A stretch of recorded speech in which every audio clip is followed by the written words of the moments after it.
You hear about China everywhere, on the news, on social media, in boardrooms, everywhere. But almost no one in the Western world understands how the Chinese really think. In this video, I'll show you the 12 key paradigms of Chinese thinking. Once you see them, they'll change how you see China and the world around you. And I learned that the hard way on day 2 of living in Shanghai. I was jet lagged, sleep deprived, and completely alone in a city of 25 million people. I didn't speak the language and I didn't know anyone, but I figured I'd start by doing something relatively simple, opening up a bank account. So I walked into the bank expecting it to take maybe 30 minutes. It took 6 hours. Not because of paperwork, but because I didn't understand what was happening. Every time I asked a direct question, the teller would just smile softly, shift topics, or say something like, "Today isn't very convenient." What I didn't realize was that was a no, not the blunt binary no we're used to in the West, but a quiet Chinese no, indirect and immovable. And that's when it hit me. I hadn't just moved to another country. I'd stepped into a completely different way of thinking. One, of course, that, shares threads with other Asian cultures, but is entirely unique in the world. And if we don't make the effort to understand that mindset, we'll misread everything that comes next. Because here's the truth. China is shaping the 21st century. Now, I'm not claiming to be a China expert. In fact, personally, I don't really think anyone could be, because China is just too vast, too layered, and too complex. But I have lived, studied, and worked in China. I got my master's degree from a Chinese university, and I've done business there for over a decade now. So what I can do is share what I've learned.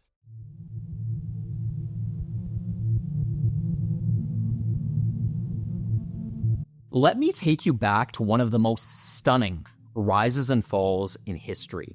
It was the 7th century, and China was under the rule of the Tang dynasty, a royal family that led what many consider to be one of the greatest golden ages of civilization.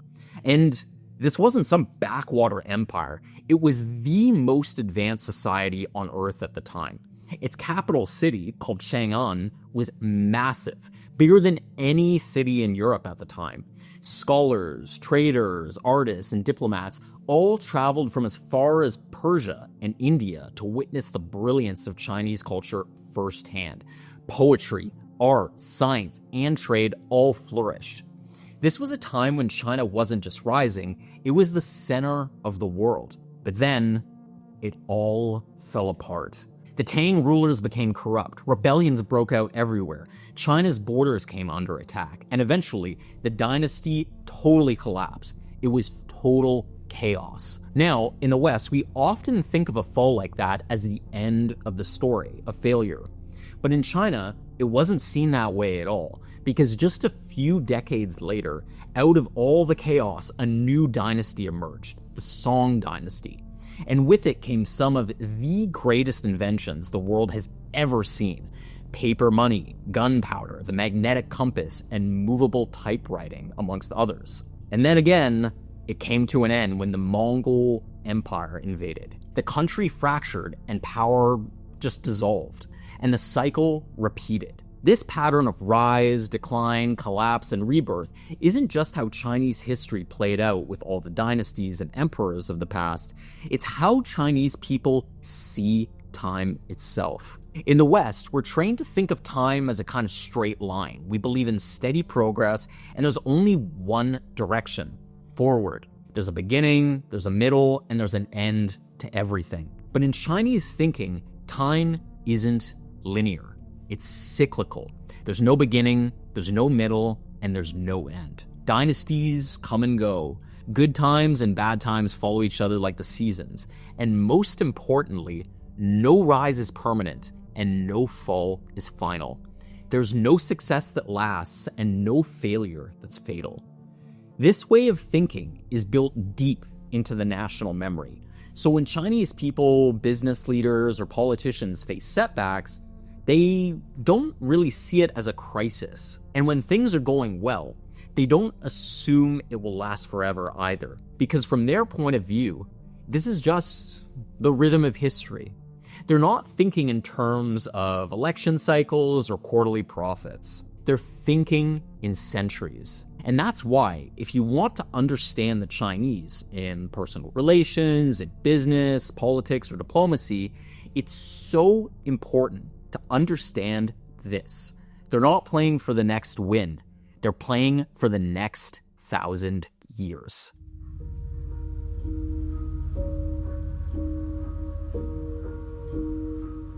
A few years ago, I was walking with a Chinese friend of mine through a newly built district on the outskirts of Pudong, the financial district of Shanghai. There were gleaming office towers, grand, huge multi-lane roads, and brand new apartment blocks. But there was something very eerie about it. There were no people. Restaurants hadn't opened yet. Stores were still shuttered. Even the traffic lights all around us blinked on roads with no cars. The place looked brand new and yet totally abandoned. So I turned to my friend and I said, "Why build all this if no one's here? It feels like a ghost city." He just smiled and said, "They're not building for now. They're building for later." At that time, it just seemed to me like bad planning. But sure enough, just a few years later, I went back to Shanghai, back to that exact same district, and I saw something that absolutely blew me away.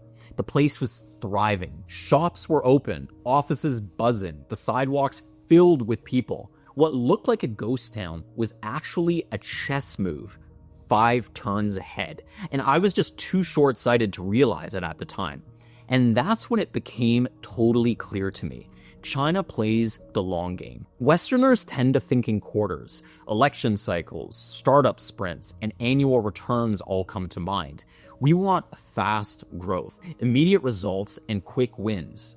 If something doesn't work right away, we pivot or we typically abandon it. To put it simply, we tend to think in terms of pushing a button and getting an instant result. But in China, it's not about pushing buttons. It's about planting seeds. There's just a much deeper patience at play, almost like time itself is on their side. China doesn't just think in fiscal years. It thinks in decades, in generations, and even in centuries. For example, Xi Jinping, the current Secretary General of the Chinese Communist Party, doesn't just talk about things like GDP growth. He talks about the great rejuvenation of the Chinese nation, a goal that stretches into the 2040s and even beyond. Every policy, from semiconductor investments to things like space exploration, fits into that larger timeline. Even in business, you can feel this long-range mindset. Western companies often chase quarterly earnings, but many Chinese companies, especially the big state-linked ones, are willing to lose money for years if it means securing market share, building tech capabilities, or outlasting the competition. You'll see a Chinese company spend 5 years just building relationships before closing a single deal, and then dominate the market for a decade after that. They move a lot slower, but more deliberately. In a world that celebrates speed, China values persistence. And in a system obsessed with disruption, China invests in durability. Because if time is cyclical and power rises and falls in long arcs, then the key isn't to win fast, it's to endure longer. That's why the Chinese don't typically chase short-term wins. They plant seeds for a future they may not even get the chance to see, but their children will. So for them, playing the long game isn't just strategy, it's duty to their family, to their community, and to their nation. And that brings us to the next idea. In China, the individual never comes first.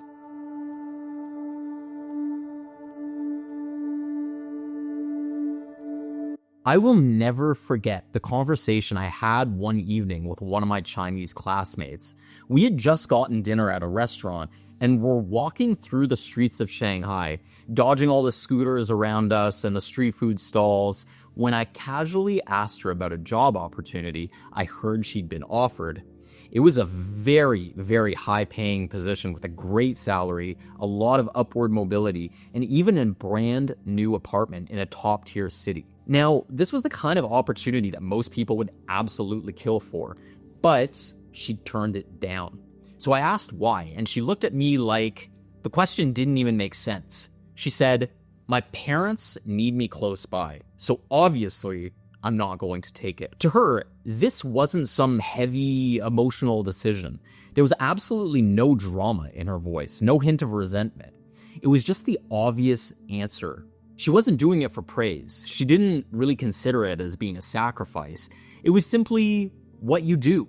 And in that moment, I realized how differently the world looks when the group comes first. In the West, we're raised on a steady diet of individualism. Be yourself, chase your dreams, and stand out in a crowd are things you hear all the time. We celebrate the rebel, the rule breaker, and the one who chooses their own path, even if it means leaving others behind. But in China, it's almost the opposite. The culture, shaped over thousands of years by Confucian values, prioritizes the group over the individual, harmony over disruption, and duty over self-expression. Your role in the family, the community, the country, that's what defines you. And this plays out in 1,000 different ways. In the workplace, success is about moving the group forward. It's not about standing out for personal gain. Even in schools, this starts very, very early.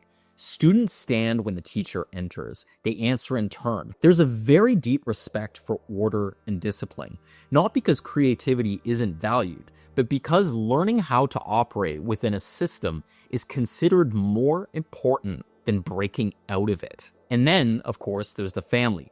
Take that story with my friend who turned down the promotion. Now, no doubt, most Europeans or North Americans, for example, or people from other parts of the world, would definitely have taken that job, or at least a lot of them probably would have. But in China, that same move might be seen as an abandonment. Filial piety, which is a Confucian term for caring for one's parents and honoring one's ancestors, isn't just a moral value in China, it's a cultural bedrock. Big life decisions, things like where to live or who to marry, are often made with family and harmony in mind. Now, that doesn't mean Chinese people don't have any dreams or they don't have any ambitions, because they absolutely do.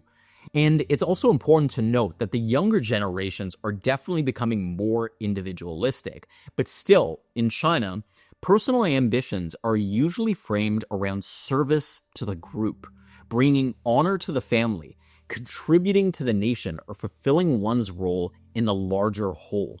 There's a Chinese saying, "The nail that sticks out gets hammered down." Upon hearing that, you might think that sounds pretty oppressive, but it's not so much about crushing individuality as it is about preserving balance.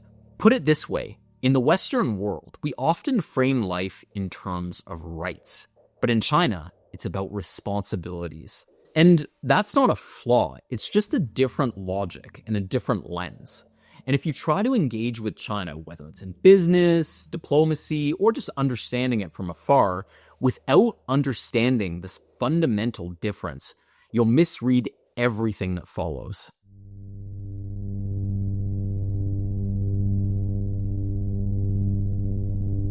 The 1800s are known in China as the century of humiliation. It began with the Opium Wars. At the time, Britain was frustrated by a trade imbalance with China, so it began smuggling opium into the country. And as a result, millions of Chinese became addicted. And when the Chinese government pushed back, the British responded, and they responded with warships. China lost very badly and was forced to sign humiliating treaties. It was also forced to hand over territory like Hong Kong and to open its ports to foreign powers. And that was just the beginning. Foreign nations proceeded to carve China into spheres of influence. The Qing dynasty, the last imperial dynasty, totally collapsed. And after that, civil wars raged. Famine killed tens of millions of people. And then came the Japanese invasion. That occupation was brutal. cities razed, civilians massacred, and that trauma still lingers in the Chinese memory today. Then came Mao Zedong, the revolutionary leader of the Chinese communists at the time. After a very long and bloody civil war between Mao's communists and the nationalists, led by Chiang Kai-shek, which the communists eventually won, the People's Republic of China was founded in 1949. But the chaos didn't stop there. First came the Great Leap Forward, an economic campaign to try and rapidly industrialize the country. But the result was one of the worst famines in human history. Poor planning, unrealistic targets, and bad farming methods led to a catastrophic collapse in food production. And it's estimated today that somewhere between 30 and 45 million people died as a direct result. Then right after that came the Cultural Revolution, which began in 1966. Mao mobilized students, the Red Guards, to purge capitalist and traditional elements in society. Intellectuals, teachers, and officials were publicly humiliated, imprisoned, or even killed. Cultural and religious sites were completely destroyed. Chaos reigned. The country's education system collapsed. Millions were persecuted, and families were torn apart. It wasn't until the late 1970s, under Deng Xiaoping, that China finally began to stabilize and open up. And after all that, the people didn't cry out for freedom. They craved order, peace, stability, and a steady hand. And that craving shaped an entire value system. In the West, we often treat freedom as the highest ideal. It's built into everything, our language, our politics, even our entertainment. We believe that freedom is the starting point for everything good. But in China, largely because of this very traumatic history, the highest value isn't freedom, it's stability, it's harmony. Because to them, those things mean survival.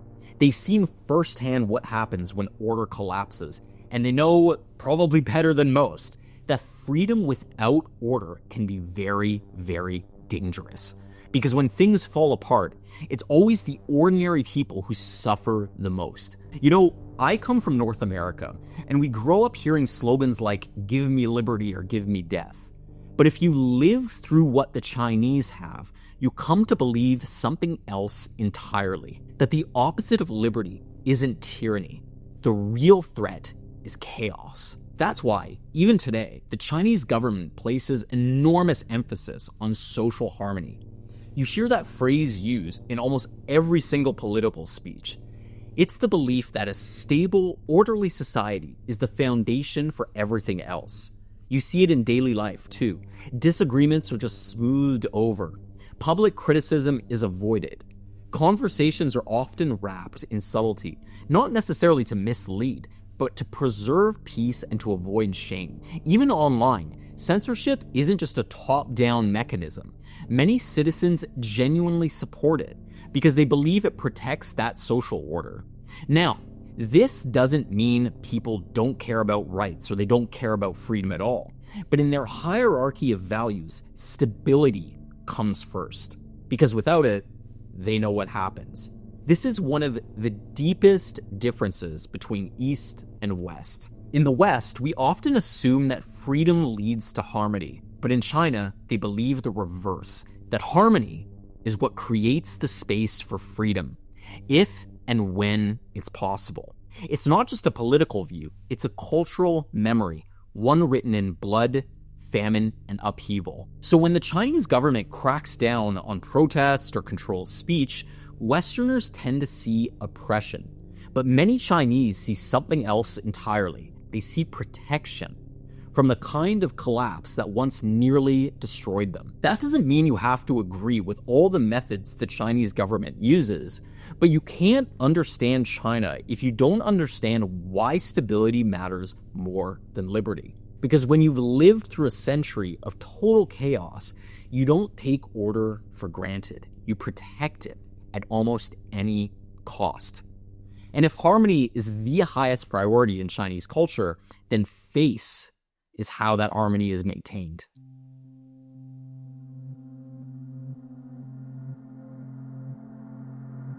I'll never forget this one client meeting I had in Shanghai. We were pitching a proposal, my Chinese business colleague and I. He laid it out carefully and very respectfully. Then we waited for the reaction of the other side. They nodded slowly, smiled politely, and after a long pause, one of them said, "Let us reflect on this and discuss it internally." And that was it. There were no questions, no counteroffer, no negotiation. Now, if I'd been back home, I probably would have taken that as a soft yes, or at the very least, an invitation to follow up. In fact, I was already thinking about how to reframe the offer or keep the conversation going. But my partner just smiled. He thanked them very graciously and ended the meeting right there and then. Later, I asked him, "Why didn't you push a little? That didn't sound like a no to me." He looked at me and said calmly, "That was a no, a very firm no, but they were saving face for us and for themselves." In this context, face doesn't mean your physical appearance or your actual face. It means your social standing, your reputation, and your dignity in the eyes of others. It's a kind of invisible currency, constantly moving through relationships, conversations, and decisions. And once you understand it, a lot of things that used to feel a bit confusing suddenly click into place. See, in the West, directness is often praised. We're taught to speak our minds or to say it like it is. But in China, bluntness is often seen as rude or even dangerous because it can cause someone embarrassment, humiliation, or anger. It can cause them to lose face. And losing face isn't just a moment of embarrassment. It can rupture a relationship, sometimes permanently. So, instead of direct refusals or criticism, Chinese culture favors softness, gentle language, and indirect expressions. Things like, "It's not convenient today," or "We'll consider it carefully," or "That might be difficult," which I've heard a million times. These are not evasions, they're protections for you and for them. They allow space for disagreement without humiliation. They preserve the social fabric. That's also why being the bearer of bad news is often avoided in China. Giving someone unpleasant information, especially in front of others, can make you lose face as well as them. So people might soften the truth, delay it, wrap it in a story or in a suggestion, not to deceive, but to maintain dignity on all sides.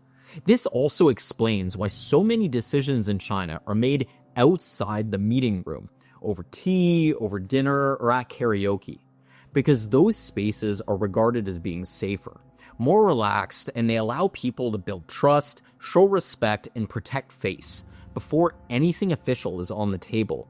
And that is the key.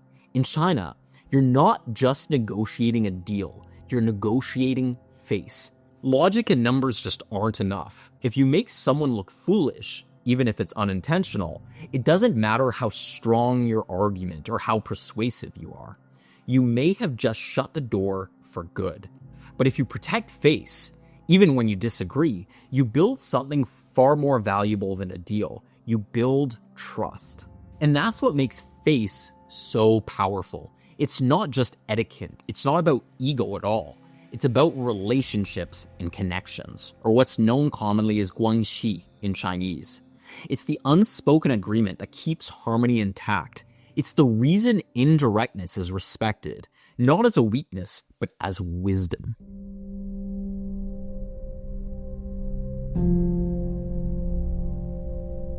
I once found myself at a business lunch in Shanghai, seated between two senior executives, and something weird happened.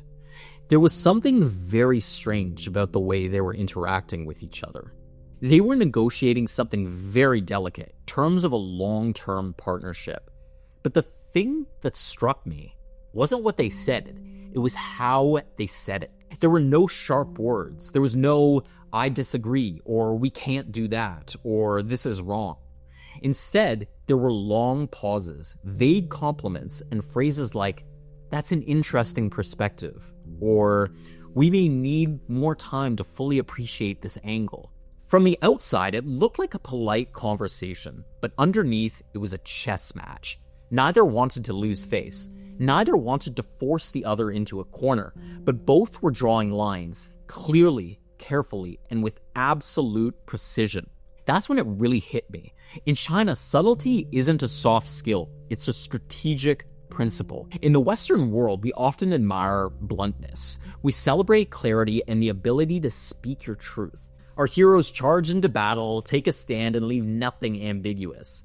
But Chinese thinking works differently. While Western strategy has often been built around decisive force, a single clash to decide the outcome, Chinese strategy values the slow accumulation of advantage, quiet positioning, and control through indirection. And this isn't new at all. Over 2,500 years ago, the military strategist Sun Tzu wrote The Art of War, which is one of the most foundational texts of Chinese thought. In it, he says things like, "Supreme excellence consists in breaking the enemy's resistance without fighting," and "Let your plans be dark and impenetrable as night, and when you move, fall like a thunderbolt." In other words, if your opponent sees you coming, if they can somehow predict your next move, you've already lost half the battle. But if they can't even tell what game you're playing, you've already won. And this mindset extends way beyond the battlefield. It shapes how people communicate, how deals are made, as well as how politics and how diplomacy unfold. In China, you almost never hear a direct no, and criticism is delivered through metaphor, or it's just delivered through silence. Refusals come wrapped in soft phrases like, "It's not convenient," or "Let me think about it," because confrontation is regarded as being risky. It disrupts harmony and threatens face. So instead, people just maneuver quietly. It took me a while to really, truly understand that this way of doing things isn't avoidance, it's mastery. Because the more subtle you are, the more options you have. You can reposition, reframe, and retreat if necessary, without ever appearing to lose. This is exactly how China plays the long game on the world stage as well. In diplomacy, they take their time. They send quiet signals. They stretch out negotiations as long as possible. They build leverage behind the scenes. They don't push for explosive change. They wait. They position, and they act only when the moment is right for them. Because to them, time is a strategic asset, and subtlety is how you turn uncertainty into control. So if you want to understand Chinese communication, whether it's in business and politics or just in everyday life, listen differently. Don't just hear the words, watch the pauses. Study what's not being said and why. The real conversation is rarely the one happening out loud. And once you learn to hear what's underneath, you start to see the world differently. Because in this world, intelligence isn't a matter of IQ. It's a matter of adapting to each situation and manipulating it to your advantage.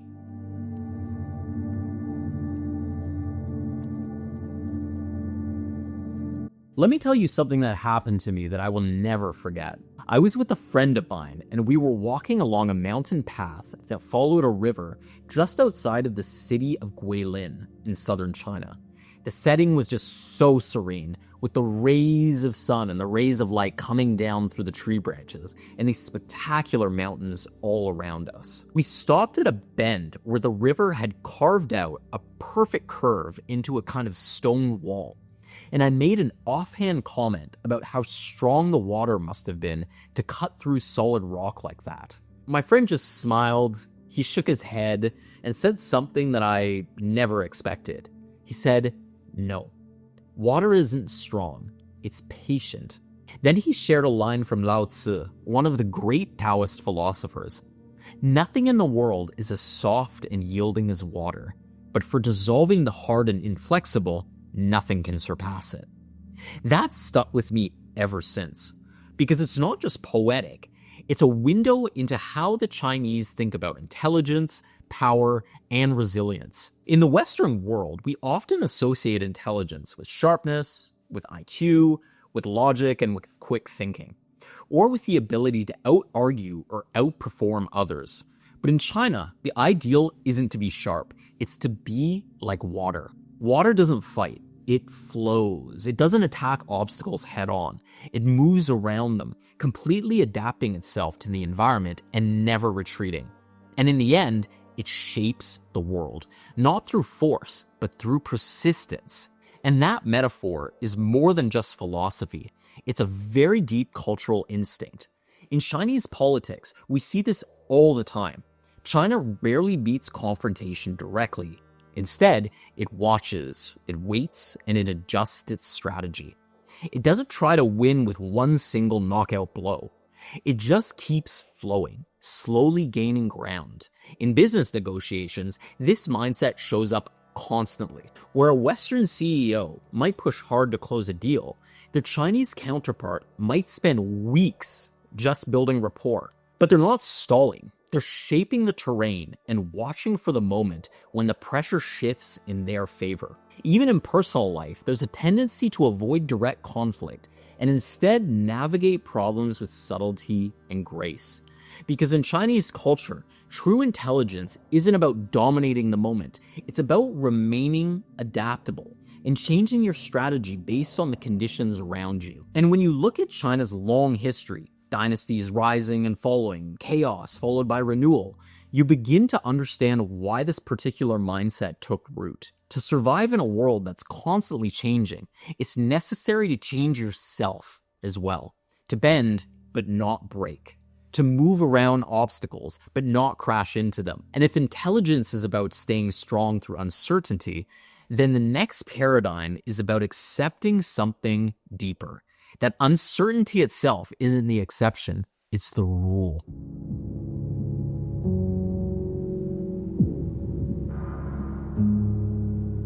Shortly after I moved to China, I was working with a Chinese client on what I thought was a done deal. We'd spent weeks preparing the contract, every term discussed, every clause agreed on. It had taken some time for sure, but we finally reached an agreement, so we signed the contract. And I went home to my apartment that night feeling very content with myself, knowing that everything was locked in. But then, 2 weeks later, I got a message from that same client. It was polite, almost casual.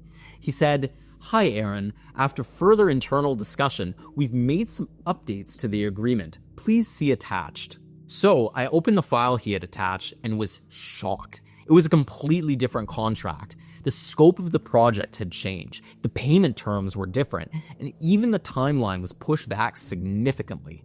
At first, I was confused, and then I vividly remember just becoming more and more angry with every moment that passed. From my perspective, it felt like a violation, because we had an agreement, it was final, and you don't just go back and rewrite rules. So after I calmed myself down a bit, I called the client and voiced my concern, let's say. He paused for a moment on the other end of the line and said something that's now burned into my memory. "Well, Sir Aaron, the world has changed, so the deal changes too."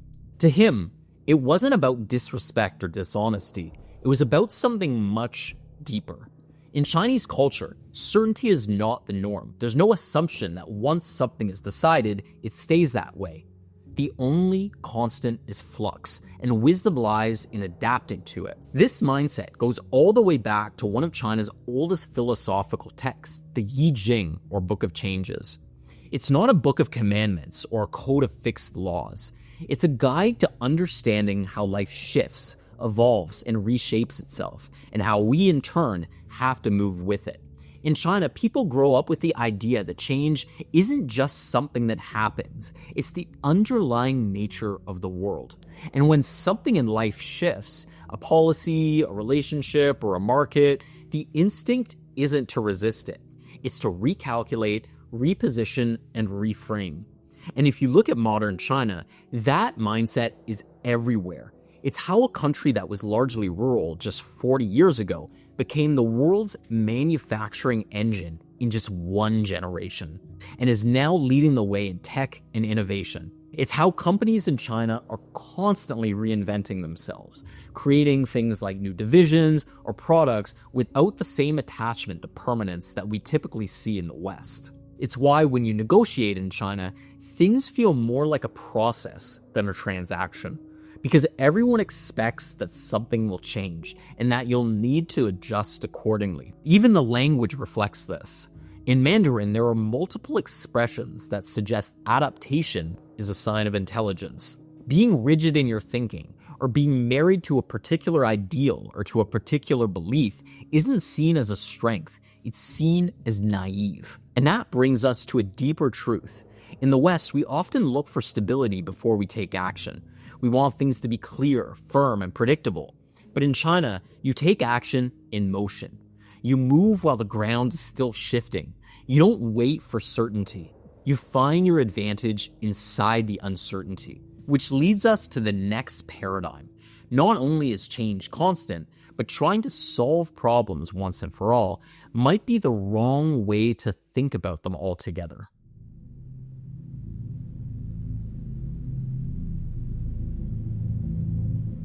We were sitting across from each other in a glass meeting room in the financial district of Shanghai. It was a hot, humid day in mid-July, and I was sweating through my shirt. The factory deadline we'd been working toward for weeks had just collapsed. A supplier had backed out, and we were short on materials with production scheduled to start in less than 48 hours. Now, in my mind, this was a full-blown crisis.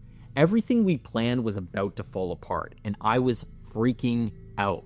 So I laid it all on the table. What had happened, what we needed, and how we could fix the situation. The Chinese executive I was with just listened quietly. He nodded, then paused.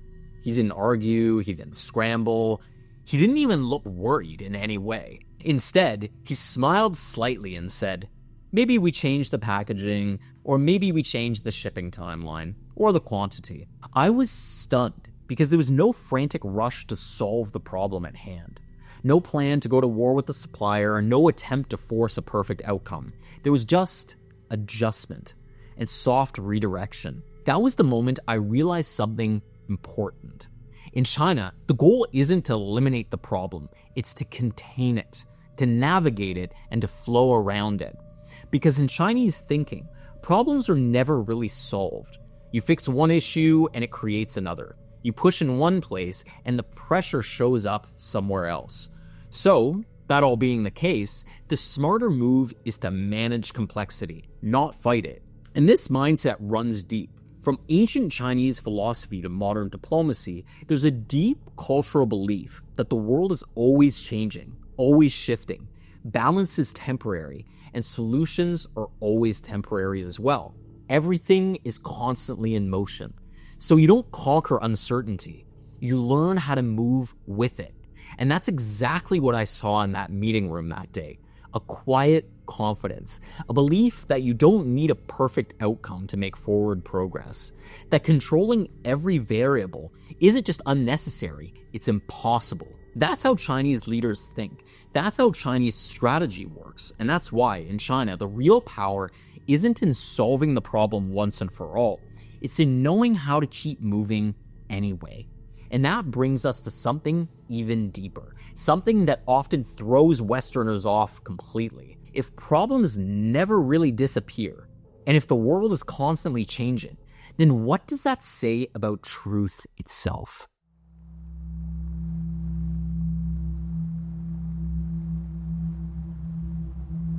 Let me take you back to ancient China, about 2,300 years ago. There was a man named Zhuangzi who is known as a philosopher and a mystic. One day, Zhuangzi was in the forest and he fell asleep under a tree. While sleeping, he dreamed he was a butterfly, fluttering freely through the air with no knowledge, with no sense of being human. When he woke up, he was shaken, because he couldn't tell whether he was a man who had dreamed of being a butterfly, or if he was a butterfly now dreaming he was a man. That may sound like just a clever riddle, but in China that story is iconic because it reveals something central to how the Chinese think about truth. Westerners want the truth to be clear, to be fixed, or to be objective. We want to be able to say, this is real and that isn't. We want the truth to be like a statue made out of stone. It's solid, concrete, and easy to define. But in Chinese philosophy, truth is more like mist. It shifts with the light. It changes depending on your position. It's not about what's right for everyone, but what works right now. In the West, we're taught that the truth is about facts. But in China, it's often about fit, harmony, and appropriateness to the moment. And that's not deception, it's pragmatism. It's rooted in thousands of years of trying to survive a chaotic world by flowing around obstacles, not smashing through them. Confucianism, Taoism, and even military strategy in China have all leaned into this. And the question to ask isn't what's objectively right, it's what brings balance here? What's wise given the situation? This is why conversations in China often feel layered. Like there's more being said between the lines than in the words themselves. It's why contracts might leave things open-ended.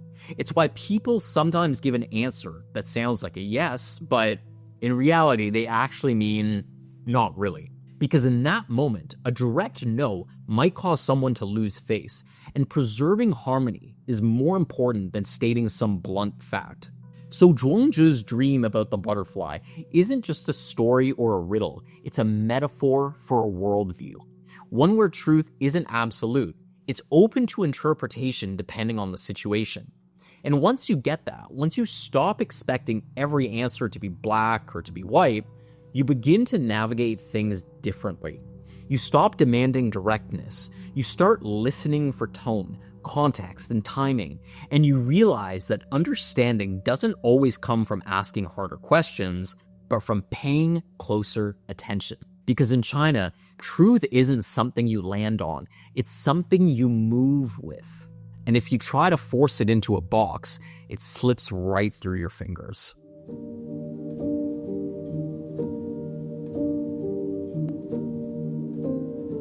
A while back, I was in an art gallery in Beijing where I came across something that totally changed my perspective. The room I was in was empty. There were no other people, and it was totally quiet. It was basically just me and my thoughts. And then I came across a painting from the Chinese Song dynasty. Now, I don't really know why, but for some reason, I was just drawn to this particular painting. It showed a towering mountain. It was jagged, rough, ancient, and unmoving. And beside it, there was a waterfall that looked soft and fluid, ever-changing. At first, it looked like a total contradiction to me. A huge contrast between solid rock and flowing water, stability versus motion. And I found myself transfixed by this one particular painting. I just kept staring at it, and the more I looked at it, the more I realized contrast was the point. There was no struggle in the image, no conflict.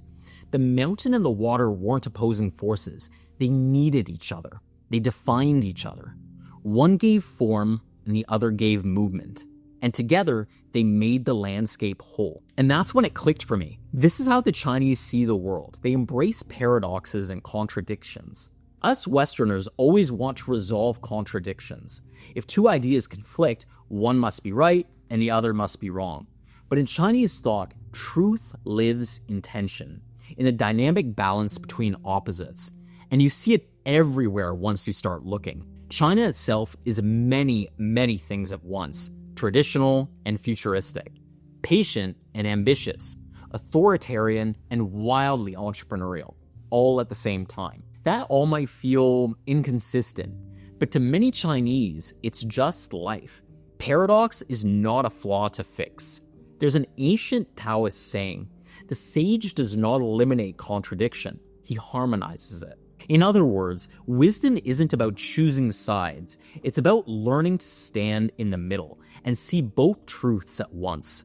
And here's why this matters. If you try to understand China through Western logic or through the Western lens, binary choices and fixed ideologies, you'll constantly be confused. You'll be looking for straight lines in a world full of curves. But once you learn to accept paradox, the whole picture comes into focus. So, that painting wasn't just art, it was a mirror, reflecting the deeper rhythm of a civilization that doesn't need to resolve tension to find harmony, because it lives inside it.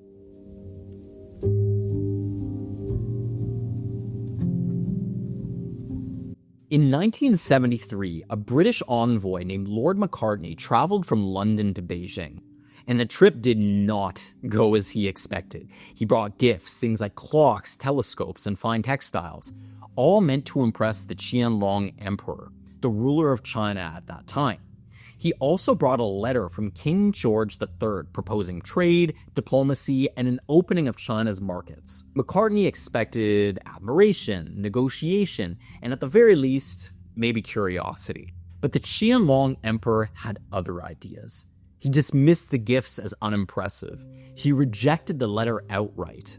And he made one thing crystal clear. He said, "We possess all things. I set no value on objects strange or ingenious, and have no use for your country's manufacturers."